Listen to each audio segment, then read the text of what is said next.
D, wait for it, delightful. Check out the name tag. You're in my world now, Grandma. What's up, nerds? So I just finished the latest episode of Star Trek Strange New World. Sorry, I had to plug my phone in.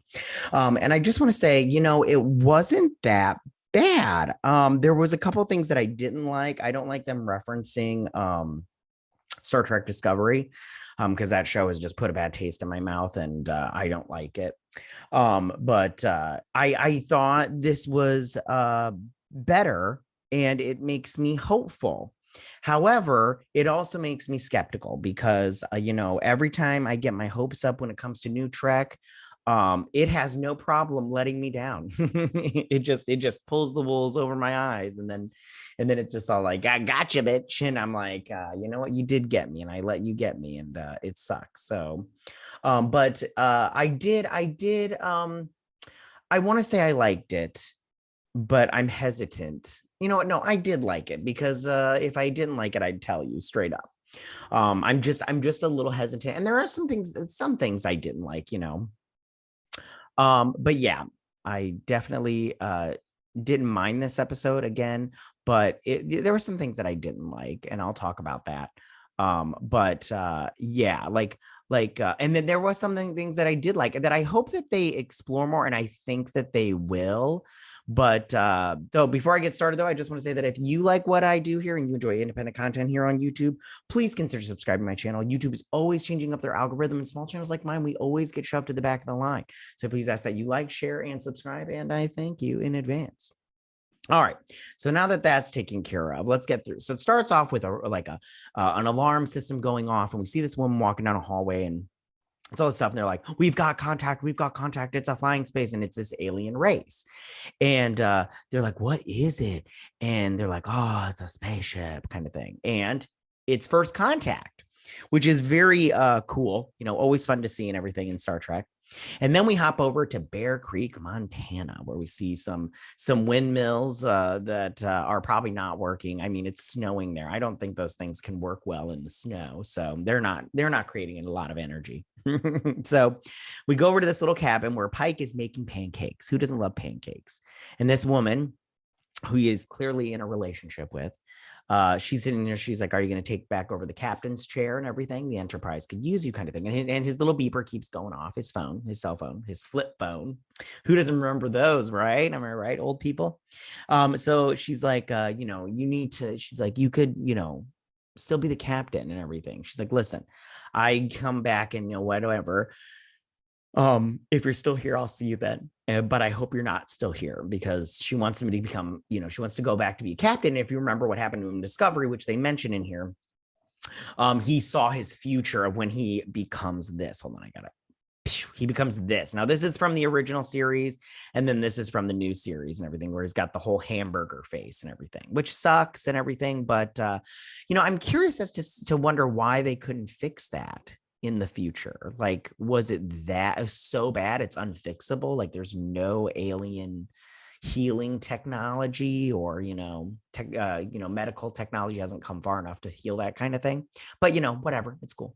I don't remember this 100% what happened with Pike and everything, because I've only seen the original series once.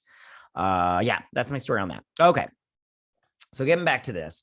So she leaves, and then he just ignores the phone, and he's riding his horse through the snow, and this shuttle lands, and out comes this guy. Now, this is Captain April. I can't remember his name.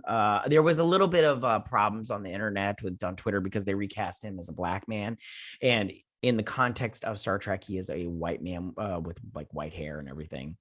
I'm not gonna lie, at this point in time, it's probably not the best choice. I don't like it when you change. I don't like when canon is changed, and I don't like when you add diversity for diversity's sake. But this actor I like this actor, so I don't know. And plus, he didn't play that big of a role where it really made me get angry, kind of thing. So they're gonna go after number one, because she's been, they lost contact with her, and she was doing a first contact kind of mission. So they're wondering what went down, like what happened. Sorry, I'm just watching my neighbors. So then we hop over to Vulcan, And we got what's his face? Jesus, I cannot think right now. The Vulcan. So that he's sitting at dinner with his soon-to-be fiance, and he's all like inquiry and all this stuff, and she's all like, why do you know you don't have to say inquiry after Spock. I don't know why I couldn't think of his name. Maybe it's the hair.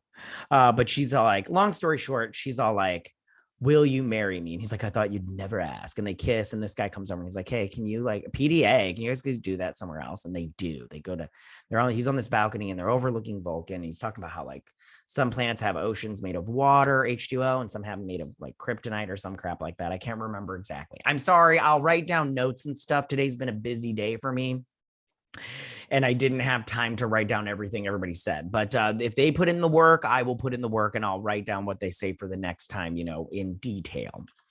Because Pike gives some speeches in here too. So anyway, so she's like, come to bed and everything. And then his phone goes off and he's like, I have to answer it. So he goes, and he's all like got a six-pack and everything. And Pike's like, are you naked? And she's like, no, but he was going to be. And he's like, listen, we got to go after number one because she's been taken. And he's all beardy. Look at that. I like him better without the beard because his beard's a little unkempt in my opinion. I mean, I don't mind beards, but his it looks a little unkempt, and I'm all like, you couldn't have like run some like stuff through it and made it a little more, I don't know. Anyways, okay, moving on. I know my beard's like not exactly kempt right now either. Probably should shave it and everything. So she's all like, listen, she's like, come back to me. She's like, because I'm not going to chase. I don't need no mans. I'm not going to chase you through space, Spock. Okay. Hair flip and everything. And I'm all like, okay, calm it down. All right. Spock should just ask you to marry him because you were taking your sweet time, honey. Like a man. And so Pike is checking over his crew, and he comes across this one, and it mentions the Gorn. Now, I have to tell you right now, I like the Gorn. I did a review of that episode from the original series. You can check that up in the archive section. But I like that episode. It's very good, even though the Gorn costume is a little, outdated. And I bet it wasn't the best back then. But the writing on that episode is so good. It's so thrilling. You don't even see the Gorn until like the third, like 3/3 through the last third of the episode.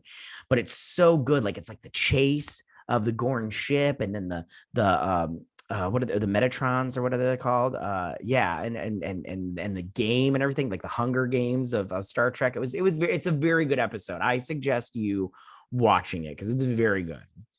So he's there and everything. So they get to the Enterprise, and he teleports on board, and they're walking through, and I can't remember what they discuss here. Sorry.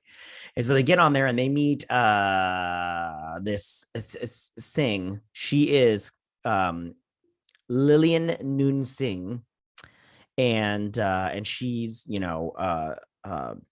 Khan's relative. Yeah. And then we get all these other people.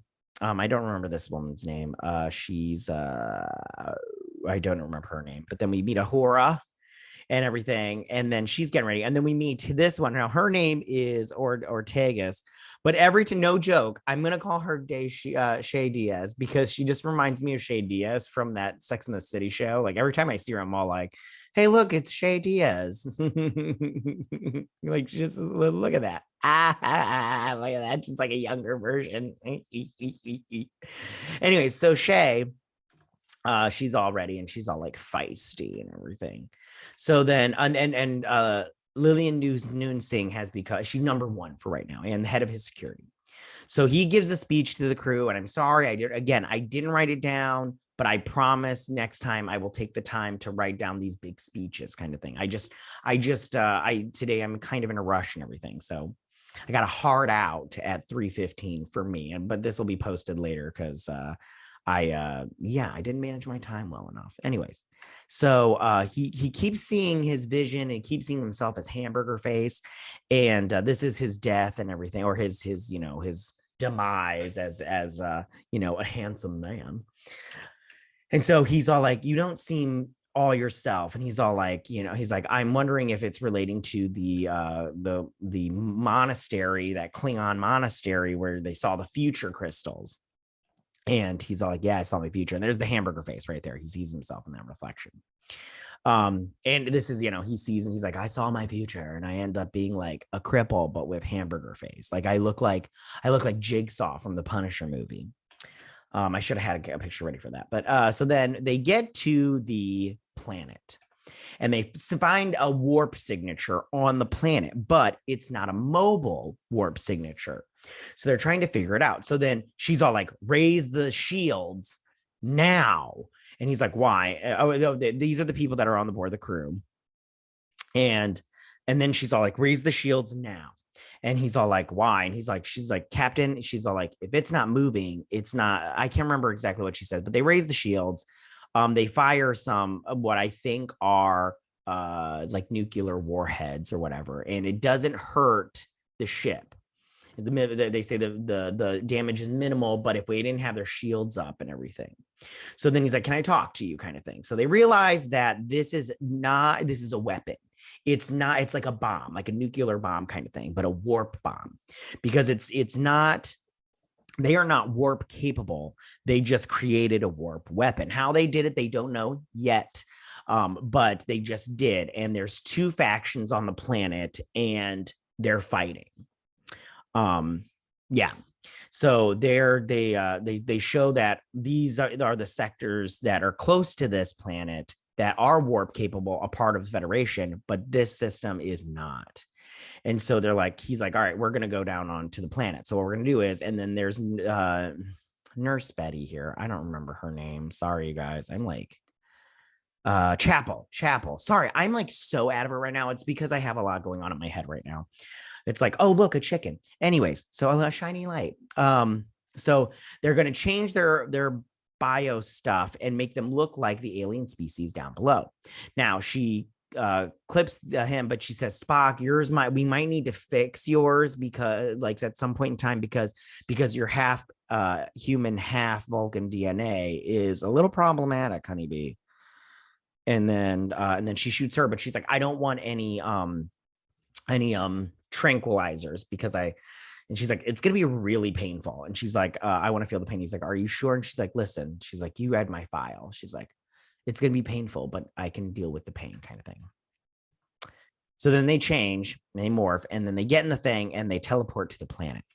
So they get there and Spock is not wearing pants. He's like, where are my pants? I'm like, you're wearing shorts. You look like a little schoolboy. So they realize that there's rioting and civil unrest going on the planet. And they're like, oh, it's like Earth during the 20th century. And I mean, that's kind of what's going on now. I mean, it's like there's a riot every 5 minutes in this country, in America. I don't know. And in other countries, it's like, geez, oh, Pete. So they realize this is where the warp signature is coming from, but they can't teleport down there and they can't get life signs of number one until they get closer. So yeah, she pretends to be hurt and the scientists help her, and then he does the Vulcan grip on him and she's all like, good of you to get a clue. And you're all like, why don't you calm down, honey? Like, you've got a lot of anger and I get it, but why don't you focus that anger on somebody else besides me? Because I'm not having it. I'm a no nonsense kind of person. I don't care if you're pissed off. Don't be mad at me. I didn't do nothing to you. So anyways, so they get these two and they're going to get their biology stuff so they can make a booster for Spock so he can stay alien a little bit longer so they can get in, because she's like, he's not going to be able to get in because the retinal scan won't read correctly unless we get him this booster. So then these two wake up. This guy is running and she's chasing after him and she's like, Diaz, her name is not Diaz, Shay. There's a guy on the thing and she's like, why does this always happen when I've got the captain's chair? And so they go in there like, you can't go in yet. We don't have Spock won't be able to get in. And they're like, can you this guy, can you teleport a vial or whatever, a bio thing? And he's like, no, I can't do it. And then she's chasing him and she's like, no, listen, this is what it looks like. She's like, well, actually it is. But she's like, listen, and he gets on the thing and he meets Uhura. So then back at the thing, these two get in and she's like, hi. And she's like, do you like kickball or whatever they say? It's some sport on his planet, obviously. And he's a huge fan because they start talking about it.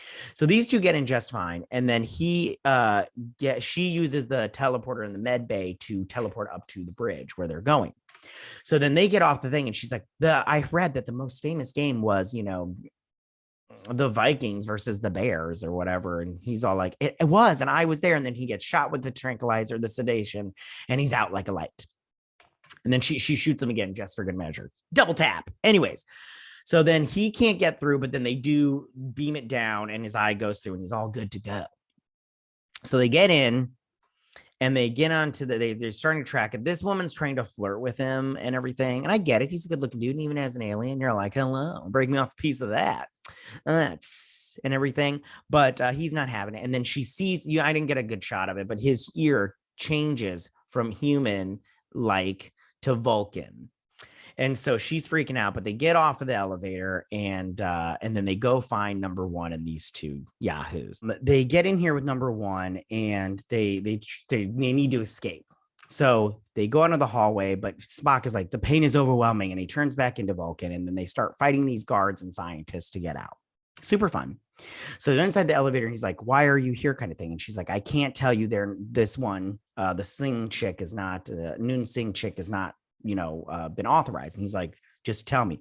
So during Discovery, during that last battle in season 2, when they sent him to the future, this planet used their telescopes to see what was going on. And then they reverse engineered that to create the warp bomb. She's like, so it's our fault that they have the weapon because we gave it to them. And so he's like, any death that happens from this moment forward is our fault. So, go ahead. I'm going to stay here and try to fix this. So him and Spock stay, and then they get off the elevator and he's like, take me to your leader. So they get taken to the president of whatever faction this is. And he's like, listen, she's like, oh, so our engineering made this. She was like, listen, we're not going to give back. We're not going to stop using the warp drive. We've had problems with this for centuries. This is a game changer. And he's like, but lives will be lost. And she's like, listen, it's better than the unrest that we've got right now. And she's all like, I got the stick. It's all about who has the biggest stick. And she's like, right now I got the biggest stick. And he's like, show them, come to the ground and show them what we got and everything. And he's all like, if they were talking about big sticks, looks like I got the biggest one. I'm like, yeah, you do, bad boy. You're so naughty. And then this lady's all like, the aliens have come to our planet, guys. We will be live, giving you full coverage. So then they're talking about how both sides have come together after a decade. And then we get a little bit of Noonien-Singh's past. And basically what happened was her ship was taken over, and then everybody on the ship was taken and put on like a Gorn planet.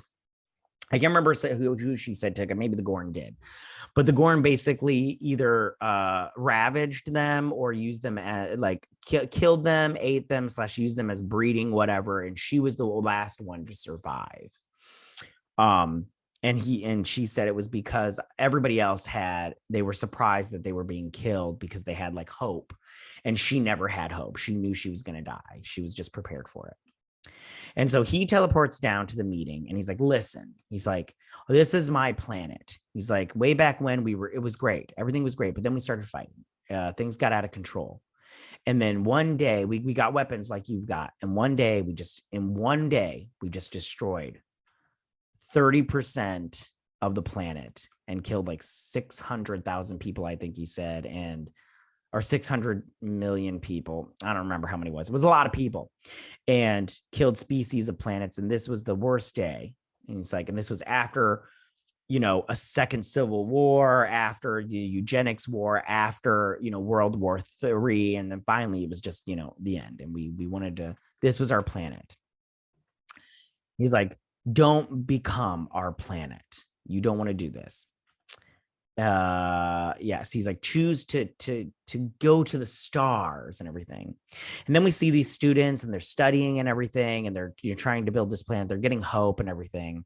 And then we see it goes then the Enterprise goes to this space station. Now I don't know if this is important or not. I don't remember everything. Star Trek, I have like a horrible memory when it comes to like a canon and stuff. I have to go back and look and everything. Some stuff I do remember. So they're docked here and they're talking to what was his name? April, I think his last, Captain April. I don't know. I'm looking it up right now while we do this. But and he's all like, basically like, you guys you guys, you did good work, but I mean, don't do it again, because you guys, this sucks being in this position kind of thing. So they're sitting here talking. He's all like, talking to her. She's all like, after everything went sideways, I was put in space, and I was saved by somebody. I can't remember who she says, and everything was good to go. And she's like, that's why, and I don't remember. He's like, see these domes, these would before, the planet, we've already destroyed everything. These domes were put in space so that way after the whole thing we could come back to something.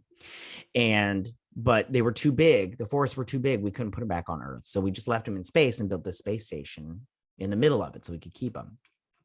And he's like, the space is a place for exploration and growth. Then he gets up on the bridge. This is Lieutenant Kirk. I think this is Captain Kirk's dad, or soon to be Captain Kirk's dad. Very cool. I'm all excited about it. Kind of. I don't know if I should be excited about it, but whatever. I'm just going to be somewhat hopeful. And he's like, that's your boss right there. He shows up in later episodes because they played a trailer after this. And then he's all like, and he's like, number one, or whoever, take us out. And they fast forward. And that's the end of the episode. And I have to just say, like I said before, I am hopeful, but I'm very guarded as far as if this is going to be good, because this new Trek has let me down plenty of times, and I'm just a little cautious. So I'm not giving up on it. And this was a good episode, but I'm just saying I'm going to sit back and be a little cautious, because there was some things in this episode that did make me go, are you trying to do what new Trek does all the time? You're just trying to put a little mesh over it so I don't see it fully. Like I can see it, but I don't see it fully. So until it is unveiled and everything. Yeah, that's my story. So tell me, what did you guys think about this first episode of Star Trek Strange New Worlds? Did you like it? Did you not like it? Who was your favorite character? What was your favorite part? All that good stuff. Go ahead and leave all your comments in that section down below. If you like this video, go and hit that like button. I won't mind. If you're new to my channel, please hit that subscribe button. I'd greatly appreciate it. And I will see you guys next week on my Star Trek Strange New Worlds breakdown and review. You guys have a good week. Live long and prosper. Bye.